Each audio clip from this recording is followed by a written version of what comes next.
Welcome to Breaking Banks. Welcome to Breaking Banks. I am your host, Brett King, and joining me is a cast of amazing people, influencers, from around the world. We have Jim Marous, Cy Taylor, Theo Lau, and my co-host, JP Nicols, of course. I think we might have some others pop in as we go, but this is our 2024 Outlook show. We're going to get into it in terms of, what can we expect this year, but what have we learned, over the last couple of years? And, where's the hype sit? What's the reality of this? And, what is likely going to be the impact of things like AI on the space, over the coming 12 months? JP, what's your theory in terms of the hype cycles and how that is affecting the fintech space right now? Yeah, I mean, I think you hit it on the head, Brett. My view is that we're going through hype cycles faster than ever, and not just the cycle. If you think about what Gartner has termed the hype curve, right? We have the peak of inflated expectations. Oh, this new technology, this new capability will change everything tomorrow morning, right? Close down your business and start something new. Whether that's generative AI, cryptocurrencies, whatever. We've been through it many, many times. Now, it doesn't mean that only the opposite of that is true, which is status quo or the starting point. The way the hype curve is drawn is after the trough of Disillusionment. disillusionment is the slope of productivity, right? And that's really kind of a slope of enlightenment, right? Then the plateau of productivity. Right. And I think we're kind of in that slope of enlightenment with a lot of these things. We're going through it fast and furious. New technologies are emerging. At the same time, this return to reality that we started, thinking about towards the end of the pandemic crisis, it took a while for that to really manifest itself. And if you look at kind of what central banks have done with interest rates, you look at where earnings were still pretty good. The economy is actually doing better than most will give it credit for today.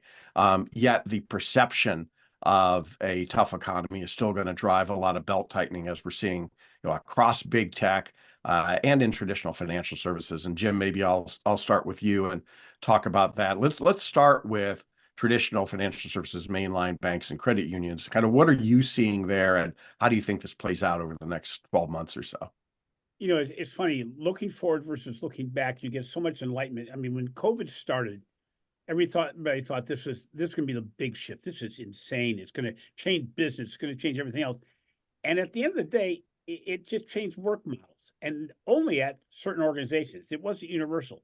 But then the economy started to falter, and you found out, geez, you haven't seen pain until the economy changes, or you haven't seen pain since traditional financial institutions all of a sudden have to relearn how to generate deposits, which they never had to fight for business.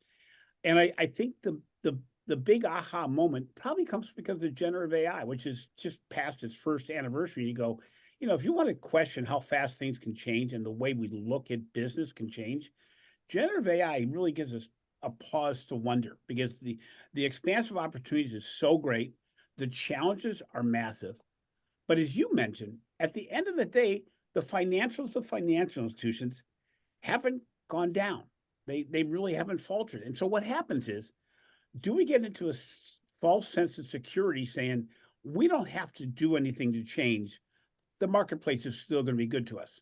The legacy leaders that don't change anything, they're sitting there still making money.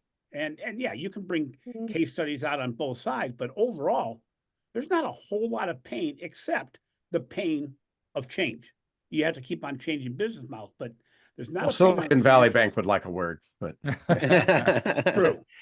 But I've also got a question, Jim. How do you spell deposit flight? How do we? Yeah, good point. Very good point. Yeah. But in the pandemic, the majors in the US did pretty well with deposit captures, just because they had digital, capability comparative to like the community banks and so forth. But in the UK, it's a pretty different story. Hey, Si, the challengers did pretty well, right? really well. If you look at those banks, like Monzo's got 7 million customers, their deposits are increasing. Starling's on the path to profitability. In fact, it's been profitable for at least 12 months, and Monzo is now on a month-on-month basis. I'll set aside Revolut and their weird accounting.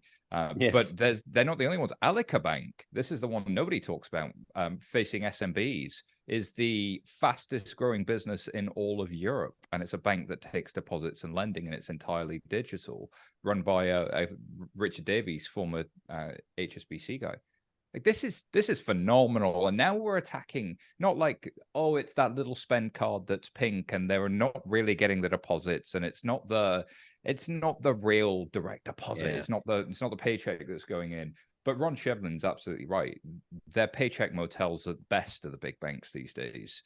And at worst, they're an eroding mountain range. They remind me of the Colorado Rockies. They're not going anywhere anytime soon, but they're not getting any bigger.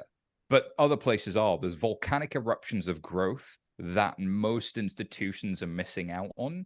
And that's happening in fintech. So that complacency that Jim talked about is danger for shareholders, especially in an interest rate environment where, inflation's been 10%. So what, your revenues are flat and your EBITDA is flat and your return on equity is flat. Great, you've gone back 10%. Well done. But you're going to tell a good story about that? Well, and meanwhile, your your cost of funds has gone up and your cost of capital has gone up. And so you're actually moving backwards. So part of what I think you're highlighting, Sai, is not only are we moving through hype cycles faster, but the disruption cycles are also faster. And so those, thin slice disruptions of, oh, they're only doing this right now. You look at Square, you can look at any number of companies, and in a few short years, they're now disruptors in multiple business lines. 100%. And what's your choice here? Is it stand still and get more of the same? Or like as a regional or a smaller bank, are you going to get into banking as a service where you've got a much higher chance of getting regulatory agencies kind of come and do an enforcement action on you? That's how you grow and you get revenue. Or you're doing M&A. Those appear to be your two choices as a smaller bank. Those don't sound like good choices to me. Or you're going to get great at digital, which is kind of very hard to do if you've not got that muscle, if you've not learned how to do it before, which is why I think partnerships are such a crucial piece that's going to take off. So yeah, I'm with you. You're absolutely right, JP. The transformation has happened. We're going to look back on a fintech baby boom of the pandemic period, of where so many companies have been born, but there's already so many that are getting productive, profitable. And there's a reason Jamie Dimon said he was, what was it? I'm not going to swear, but scared of fintech.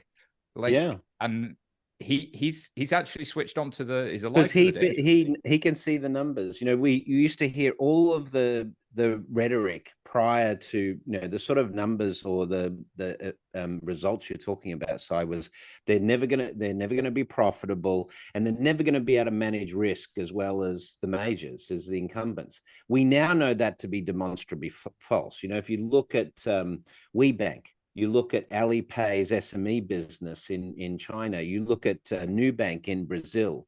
Not only is Nubank the largest bank in Latin America, it's still the fastest growing, and their credit card delinquency rate is 30% lower than the average for the incumbents. So, this data doesn't lie, and they're taking market share from someone, Yeah, I do have a question on that, and I have not followed it as closely as I should.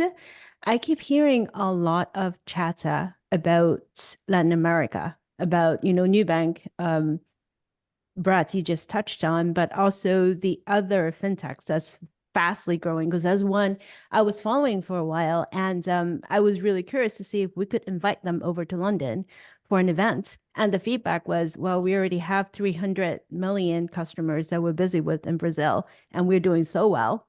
We don't need to look outside. Are we seeing a case where we have these emerging markets that do not have the tech debt, that can start fresh, that can use all of the technologies, JPS, you were talking about, AI and everything, to start new. And they have such a massive market opportunity that we're just being left further and further behind in the US. That's the rhetorical question. It's interesting, Theo, because death by 1,000 cuts, except in those emerging markets where it's death by one big cut. We see it often. Simon, you mentioned it too. When I ask a room full of bankers, which is a real biased group, but it's interesting, a negative, an anti-bias in a way. How many of you have closed a primary account in the last 5 years? Nobody raised their hand. I asked then, how many of you have opened a brand new financial relationship in the last 2 years from a non-primary bank? And virtually everybody raised their hand. This is the silent attrition. And you mentioned, Brett, Jamie Dimon, the king of numbers. He knows what that outflow is. He knows that he's not getting the size of relationship he used to get. That's why he's building branches. It's not the way that anybody else in the marketplace can do it. They have some scale capabilities, but the reality is it's not the best way to go about business. He'd be the first to admit it. But we have a challenge, Theo. I think, when we look at Africa, when we look at China in a way, but when you look at, all the emerging markets, Poland, anywhere, the fintechs are doing amazingly well. Why? There's as much trust or more trust in those than in the legacy banks that they never trusted to begin with, because the government. And I think there's something, Theo, to your point about the unit economics in those markets. Yeah. Fundamentally, the unit economics for the US work for the existing banks. They can still make that business case work and be profitable. You cannot do that for the mass consumer segment in Brazil historically. So that's driven a rise. Like, you've seen an organization go from 0 to 90 million customers in the space of less than a decade. That's, to JP's point, couldn't do that with branches faster. Yeah, with you zero couldn't do branches. Branches. Yeah. Even if you had the budget that new bankers had to build their business, and you tried to build a 90 million customer business with branches, you couldn't do it. So the point is that I think, Jim, to your point, and Jamie Dimon's got this, but all of the largest or fastest growing FIs in the world now are based on digital acquisition. And that's where the shift, I think, has occurred. But okay, so it makes sense, but then it does go back to the question that I believe we've been asking for quite a few years now. Then what are we going to do here? We keep talking about digital transformation. We keep talking about changing. We keep talking about changing out the tech stack. Have we really changed much? No.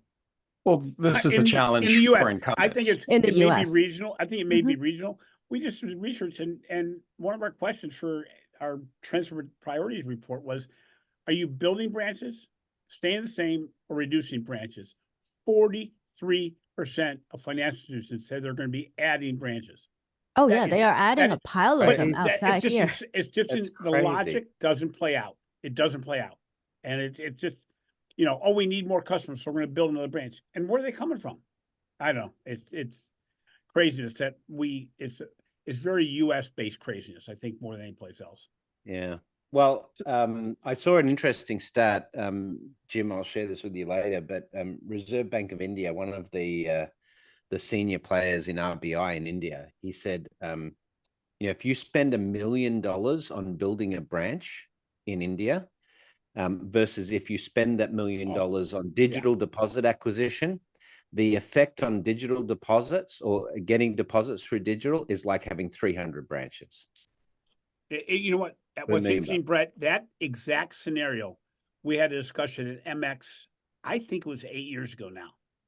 And people said, it's hard to fight the senior management that you could give me that $1 or $2 million you're going to build a branch, and let me get the customers you want, and I can get them digitally.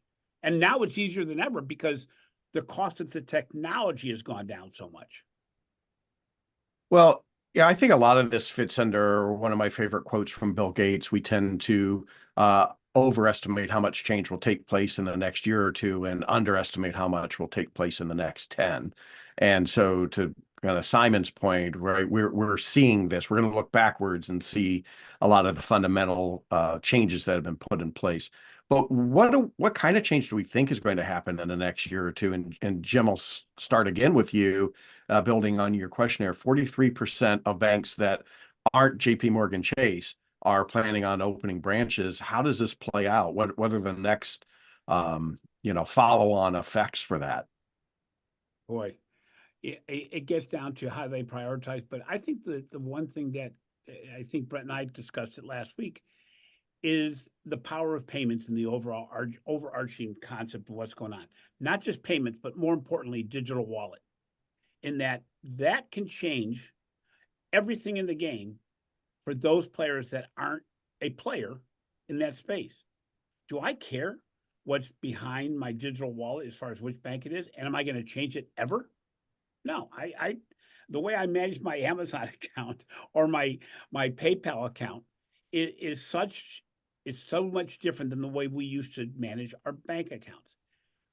Do these traditional bankers wake up very soon and realize they're the big time outside looking in with regard to payments? I mean, you look at South America and you look at Africa. I mean, if you look way back, it was all payments functionality as far as what's going on.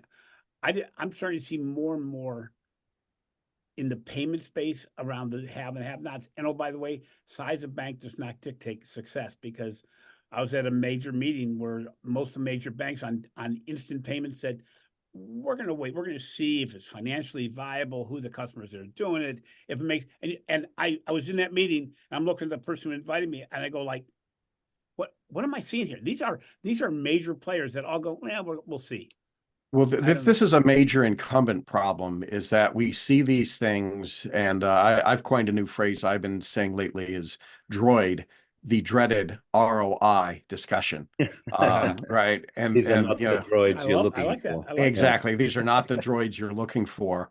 It's not your one payback. Yeah. Yeah, that's right. We obsessively try to quantify the R when instead we should be minimizing the I and getting out there and testing and learning. But building on what you just said, Sai, I want to ask you, how much room is there, and for whom and where, to still get on this train? Because if you're a mid-tier also-ran player in a developed market, where's the opportunity for you versus the emerging markets, small, nimble players, et cetera? Look at something Fifth Third just did. They acquired a company called Rise Money, and that was a banking as a service platform. And they've always had a very strong sort of payments business in transaction banking generally. So they had that discipline internally, and they'd done bits of partner banking, and they'd sponsored card programs. So they had the pieces to be a really good sponsor bank. But what they were able to do by bringing this tech acquisition in-house was really own the go-to-market. Because the big problem with partnerships, right, if I'm going to go partner with a bunch of fintech companies and non-banks, is the OCC going to come knocking on my door saying, hey, you messed up? Or am I going to get one of the programs doesn't get their FDIC disclosures right, and they're going to get a knock on the door saying, oh, yeah, that's going to be a real issue. So you want to get that right. And we're seeing more and more that the banks are trying to own that distribution. And there are lots of banks now playing to their strength, which is understanding risk. It's not necessarily understanding how to take massive venture capital like risk on product development, but it's understanding compliance, and it's understanding how to productize that, and it's understanding how to take that to market with the thing that they have access to, which is the underlying payment systems and the unit economics they're able to offer as a result, which is their ability to compete. And there are lots of organizations that are getting into some trouble with that because they've rushed into it, but there are some who've been really patient and are quietly doing a really good job. And what started out as a community bank 100 years ago is now quite meaningfully large. We did see post SVB, some of the issues with going too hard and too aggressive, but the names that you didn't hear about at that time in the banking crisis, those are the ones that are still here, and there are some still doing quite well. So I think there's a way you play to your strengths. Like, I'm never going to be the fastest sprinter on earth. There's a bunch of things I'm never going to be. But I am a pretty good British guy with a ginger beard who has opinions on stuff. And some people seem to like that, especially in America, because apparently the accent makes me smart. So I'm going to play that up and do things like podcasts. And the glasses. Yes. Yeah, no, exactly. It's the combination, man. You got to do play to your strengths as financial institutions and start to think about what unfair advantages do I have and how can partnerships help unleash that? How can I attract deposits for a far lower cost of acquisition? And how can I have a lower lifetime, increased lifetime value, but also a lower cost to serve through partnerships? Well, I have to manage compliance. That's the one thing I've got to get extremely right. And it's the one thing that AI could do that in the future, right? Yeah, you could totally give it a go. Give it a shot, man. I think this podcast thing might work out for you. You know, hey Jim, I know we've got to go to break, Jim, but before we do, let's give you the last word because I know we've got a hand off for you at the break. You know, I was thinking as we put this together, we do these annually. That no longer is viable in the long term. We have to do it much more frequently because things don't change at the turn of the calendar. Things change at the turn of the day, at the turn of the hour. We've seen it with Bitcoin. We've seen it, outside of Bitcoin. We see it every single day. Something's happening.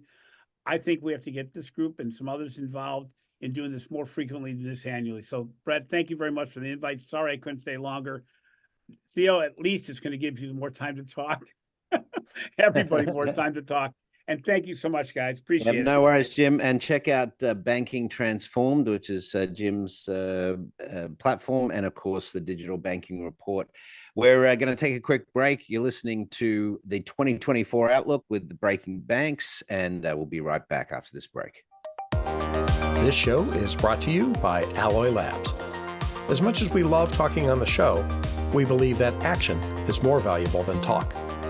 Alloy Labs is the industry leader in helping fearless bankers drive exponential growth through collaboration, exclusive partnerships, and powerful network effects that give them an unfair advantage. Learn more at alloylabs.com. Alloy Labs, banking unbound.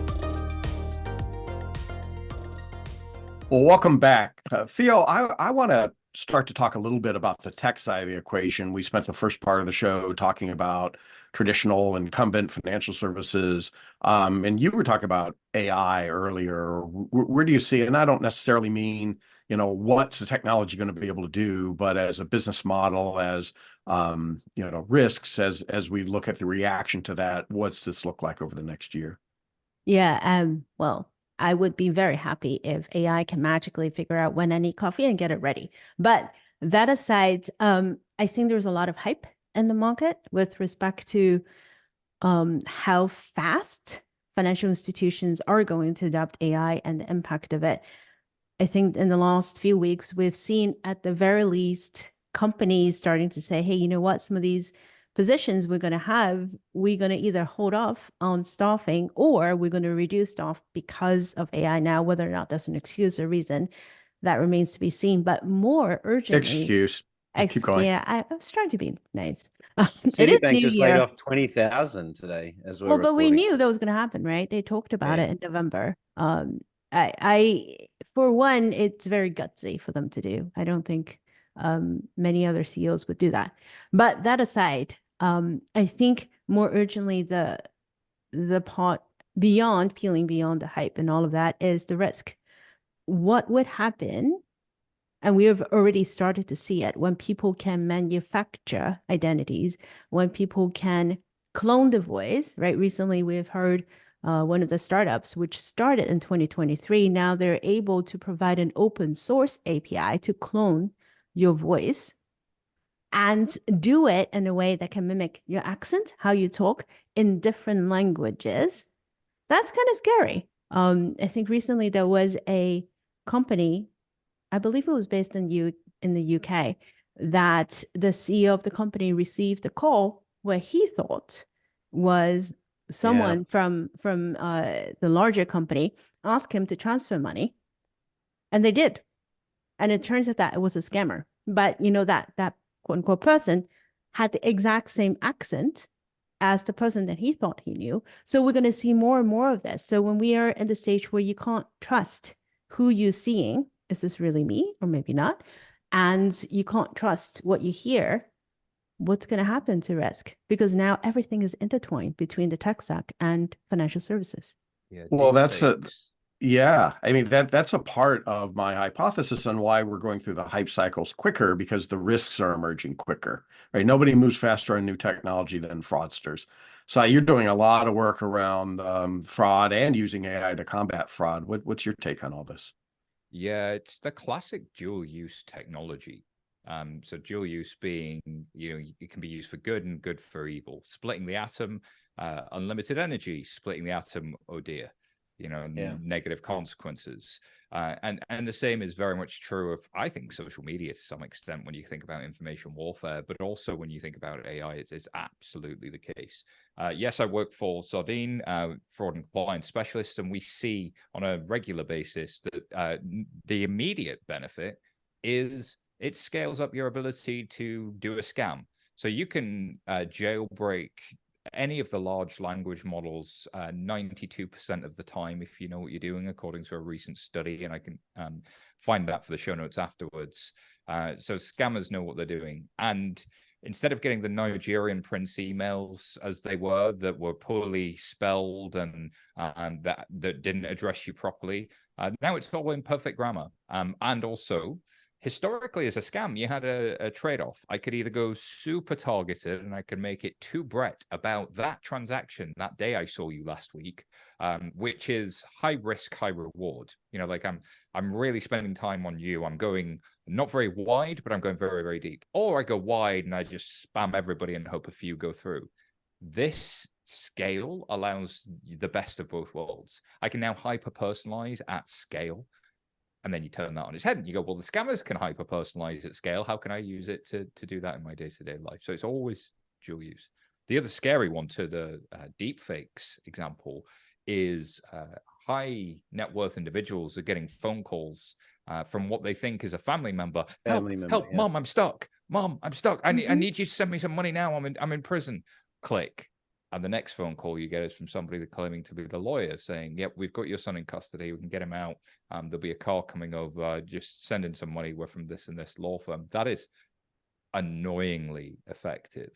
I looked at the data from the FBI, and even before Gen AI, scams and fraud were growing by 31% year on year.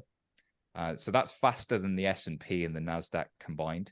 Now we're in a place where you've just given these people a tool to scale that up even more.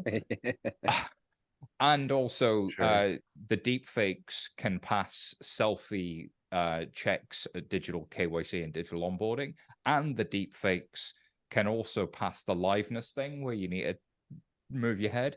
It all says to me the traditional control of KYC is not enough. I need to look for things that are intrinsic to Brett.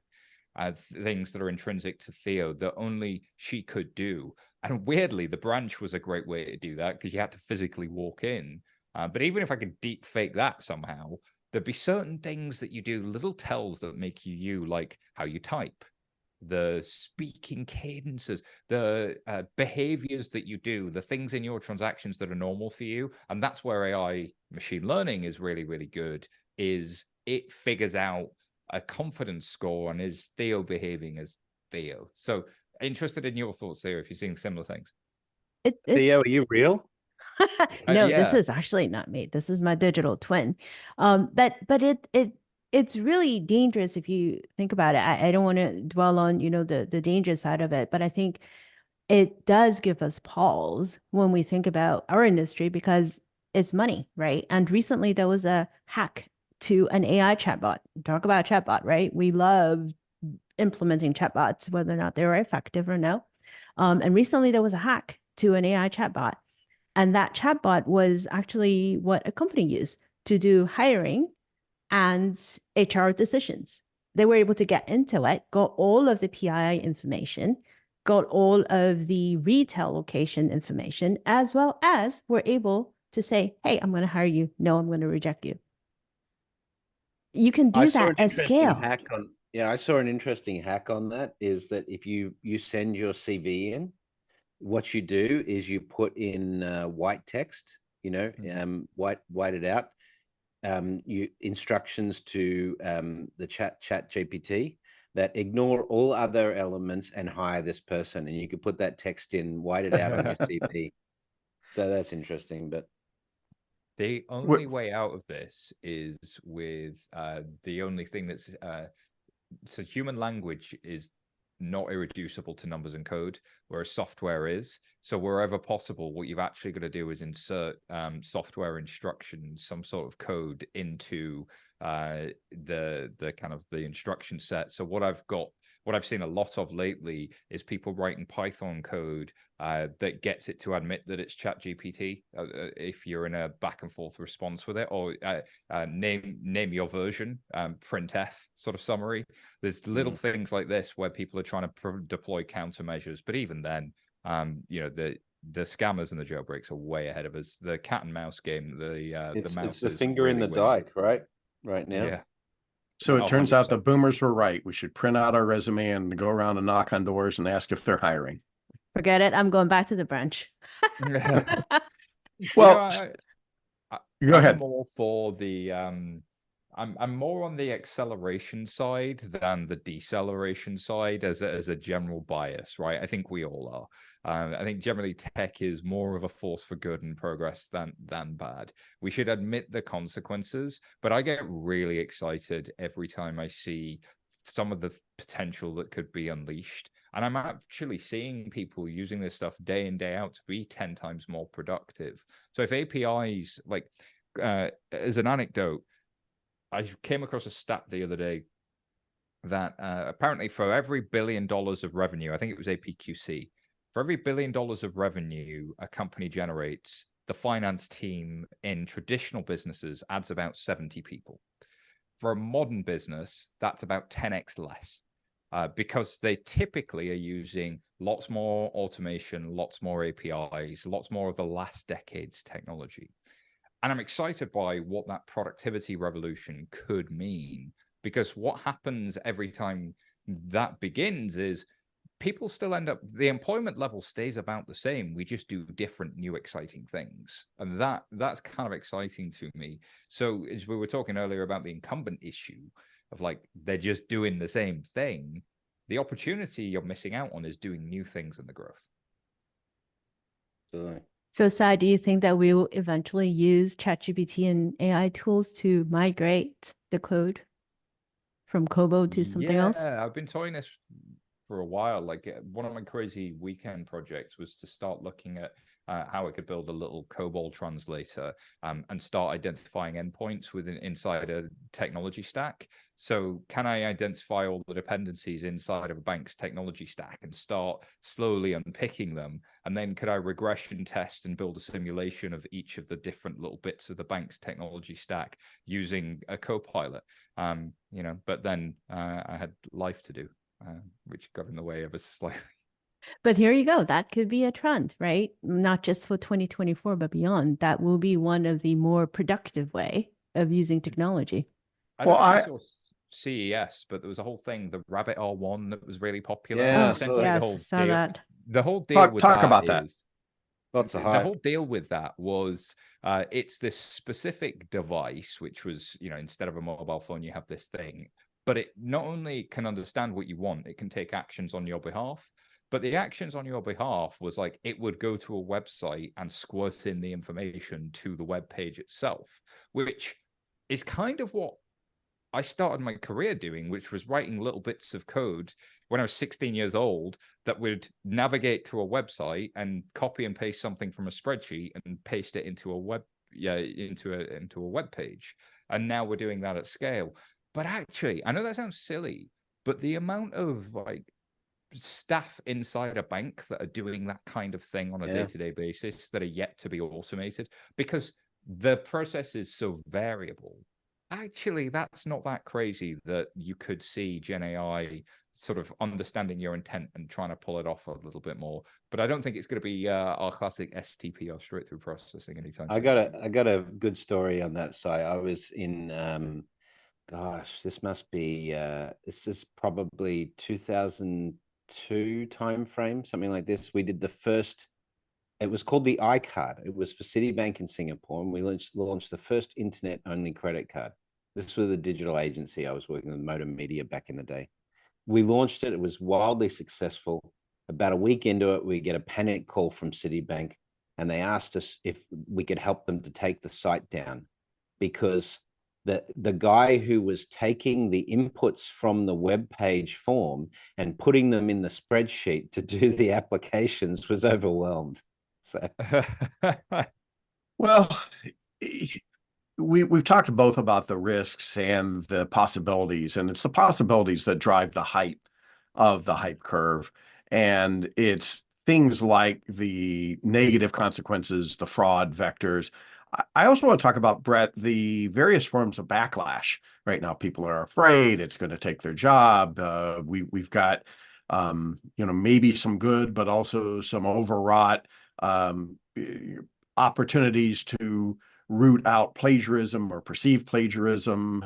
We've got copyright battles versus the LLMs. yeah, New York Times taking on OpenAI and those guys, yeah.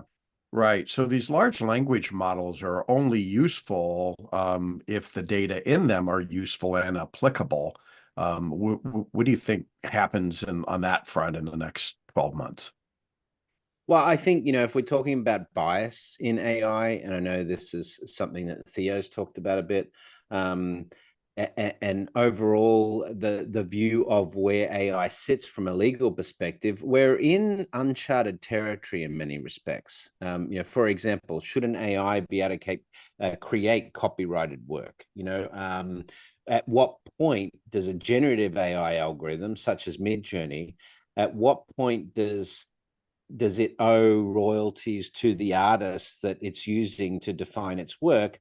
But how far, when it diverges from that work, does it become original, just influenced by that artist?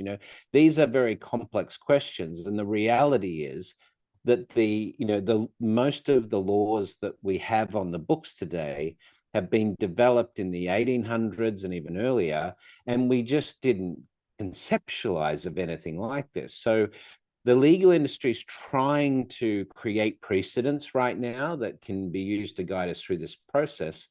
But talking to lawyers in this field, as we have done on the Futurist show, and here as well, we've had Al Cotter on the show and Dara yeah. Tarkowski. Yeah, exactly. What's clear is, the law doesn't have the tools yet to deal with this. And the same for regulation. When we look at the regulatory thing, one of the concerns I have is that, if you look in the UK and you look in the US, who is setting regulation for AI? It's the tech players. But the EU, I think, has taken a pretty good approach to this. And, I think, generally speaking, that 2024, you're going to start to see more centralization of regulation. I think this is going to be a trend ongoing. As we've seen with GDPR, other countries are just going to borrow off, the more mature regulations to create their sort of local view of this. However, the disruptive element of this, the AI is not an exact science. When we project what it's going to be able to do, we know that we're going to get to that eventually, but right now it's messy. There's a lot of hallucinations and other problems. There's problems with biases in the data because we haven't created good training data sets and so forth. I think 2024 is just the start of when we start to grapple with these things. I don't think we're going to solve it this year, but I certainly think by 2030 that we will have solved most of these problems.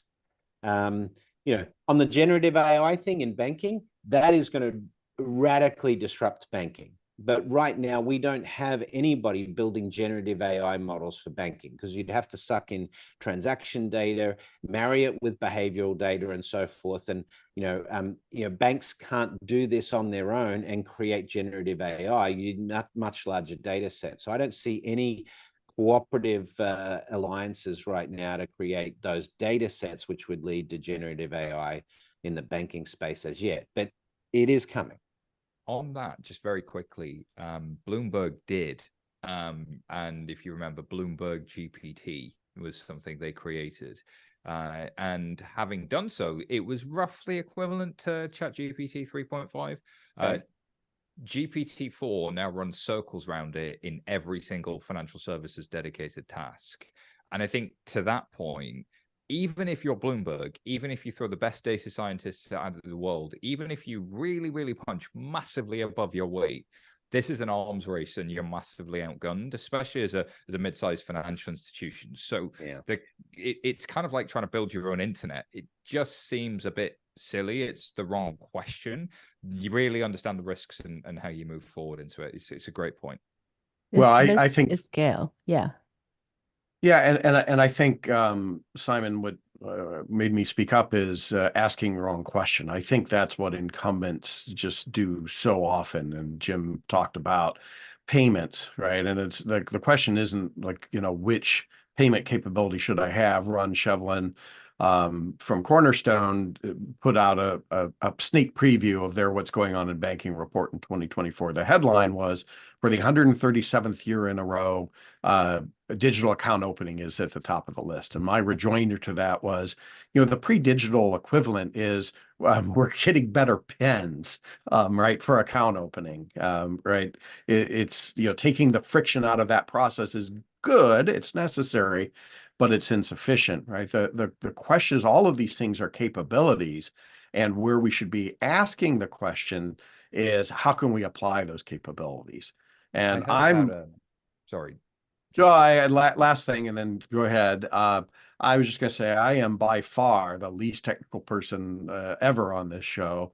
Never written a line of code in my life, but in my, layman's view, where generative AI is really useful is as an input, not as an output. And so all of the wrong questions and criticisms in my book are all about, well, look, you can't trust the outcome, just like, you shouldn't cite Wikipedia. Doesn't mean it's not useful as an input. So go ahead. I heard somebody describe it's not AI, it's IA. It's not artificial intelligence, it's intelligence augmentation. Yeah, this is a really nice model because it's like it can do things really, really fast, and it's infinitely patient, and it can take a lot of text and make something mostly useful, but not all the way useful. And you have to be the one with agency, and you have to be the one kind of in control. And to the other point, like, you might not be technical, but I bet you played with it. And that's the thing, to your point about the status quo bias that you're making. We're gonna get better pens, and we're gonna open more accounts by removing some friction so that we can do more sales, so that we have sales and sales go up. My job is to make sales because I manage a P&L sales. And it's not, hey, I'm going to spend the weekend figuring this stuff out and figuring out how it changes everything I do. And yet, I think we all have to do that. I think that's really, really critical for every task. We have to figure out, how does this change my job? And that's scary. That's really, really scary. But those that are fastest to adapt are the ones that survive and thrive. This isn't somebody, I don't know who first coined it, but AI is not going to take your job. Somebody who's great at using AI is going to take your job. Yes, there are two types of people in the world. Those that are figuring out how to use AI to enhance their career or enhance their business, and those that will be replaced by those people. Yeah, absolutely. Just as long as you don't use AI to do hiring decisions, right? And I think it goes back to the question around jurisdiction. What can you do based on who you are and where you're based? Because the EU brought, to your point, the EU AI Act is much stricter and more thorough should and if it gets adopted. And then there's a question of they can't quite do it just yet because there are geopolitical tensions, especially in France, where they don't really want to be that restrictive given their investment in AI. And so what does that do to financial institutions that are based there versus the US? That's a whole different story. We have guidelines, but we still need Congress to approve it. We still need the states to adopt it. But at the time it gets done, I don't quite know exactly what's going to happen. Right? Well, the landscape will have changed again. Exactly. And again and again. Well, before we close today, one thing we haven't really talked about is the impact on venture and startups. And so let's talk a little bit about what that looks like, right? We have seen down rounds. We have seen VCs pulling out of the market. What does that look like over the next year? And I know Jason is going to be talking about this on a future show, but while we're here, what are your views on that? mean, you can anchor it in the data, right? Like if you look at the numbers, we're a long way down from the 2021 peak. But also, if you zoom out far enough, we're about 27, 18, 19 averages. So we've entered the long-term average for fintech funding over that sort of 5-6 year time horizon, which, by the way, was a lot higher than it was 20 years ago. So, and most of the big fintech companies you can think of, Chime, SoFi, Varo, Stripe, like a lot of these companies were founded long before there was a fintech bubble.